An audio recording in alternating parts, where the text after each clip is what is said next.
ಮೂಲಕ ಹೇಳಕ್ಕೆ ಹೊರಟಿದ್ದೀನಿ. ನನ್ನ ಜನಕಲ್ಯಾಣ ಟ್ರಸ್ಟಿಯಲ್ಲಿ ನಾಳೆ ವೀರಣ್ಣ ವೀರ ದಾಮೋದರ ಸಾವರ್ಕರ್ ಅವರ ಒಂದು ಆಧಾರಿತ ಕರಿನೀರು ವೀರ ಈ ಒಂದು ನಾಟಕ ಪ್ರದರ್ಶನವನ್ನು ಸಂಜೆ 6 ಗಂಟೆಗೆ ಅಲ್ಲಿ ಶುರು ಮಾಡ್ತಾ ಇದ್ದಾರೆ.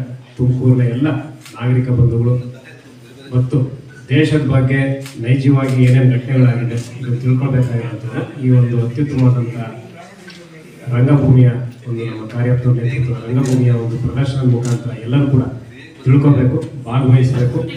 ದೇಶದ ಸ್ವಾತಂತ್ರ್ಯದ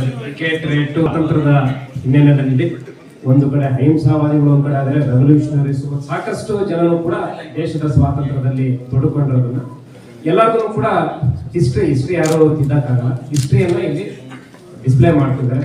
ನಾವು ಒಂದು ಭಾಗ ಮಾತ್ರ ನೋಡಿದ್ವಿ, ಕೆಲವು ಭಾಗ ನೋಡಿದ್ವಿ. ಸುಭಾಷ್ ಚಂದ್ರ ಬೋಸ್ ಕೂಡ ರೆವಲ್ಯೂಷನರಿ, ಸಾಕಷ್ಟು ಜನ ಭಗತ್ ಸಿಂಗ್ ಅವರು ಇರ್ಬೋದು, ರಾಜ್ ಬೋಸ್ ಇರ್ಬೋದು, ಅದರಲ್ಲೂ ವೀರ್ ಸಾವರ್ಕರ್ ಅವರದ್ದು ಕೂಡ ಒಂದು ದೊಡ್ಡ ಪಾತ್ರ ಇದೆ. ಅದರಿಂದ ದೇಶಕ್ಕೆ ಬಂದಂತ ಸ್ವಾತಂತ್ರ್ಯ ಯಾರ್ಯಾರ ಪಾತ್ರ, ಅದರಲ್ಲಿ ಈ ಒಂದು ನಾಟಕದ ಮುಖ್ಯ ಕೇಂದ್ರೀಕೃತ ಆದಂತ ವೀರ ಸಾವರ್ಕರ್ ಅವರ ಒಂದು ಆಧಾರಿತ ಈ ಒಂದು ಕರಿನೀರು ವೀರದ ಒಂದು ಪ್ರದರ್ಶನವನ್ನು ನಮ್ಮ ಕಾರ್ಯಪ್ಪ ಗಣಪತಿಯವರು ಉತ್ತಮವಾಗಿ ಮಾಡ್ತಿದ್ದಾರೆ. ಎಲ್ಲರೂ ಕೂಡ ಬಂದು ಅದನ್ನು ವೀಕ್ಷಿಸಬೇಕು ಅಂತ ಶಾಸಕರಾಗಿ ಜನಪ್ರತಿನಿಧಿಯಾಗಿ ನಾನು ಎಲ್ಲರೂ ಕೂಡ ಮನವಿಯನ್ನ ಮಾಡ್ತೀನಿ.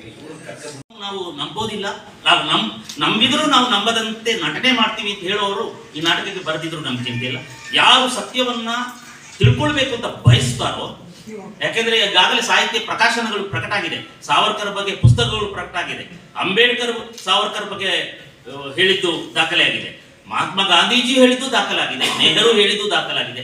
ನೆಹರುವಿನ ಮೊದಲ ಎನಿಮಿ ಸಾವರ್ಕರ್ ಆಗಿದ್ದ, ಆತ ಪ್ರಧಾನಮಂತ್ರಿ ಆಗಬಹುದೆಂಬ ಕಾಂಪಿಟೇಟರ್ ಆಗಿದ್ದ. ಸುಭಾಷ್ ಚಂದ್ರ ಬೋಸ್ ಮತ್ತು ಸಾವರ್ಕರ್ ಈ ಪ್ರಧಾನಿ ಹುದ್ದೆಗೆ ಕಾಂಪಿಟೇಟರ್ ಆಗಿದ್ದವರು ಅಂತ ಹೇಳುವುದು ನೆಹರುವ ತಲೆಯಲ್ಲಿ ತುಂಬಿಕೊಂಡಿತ್ತು.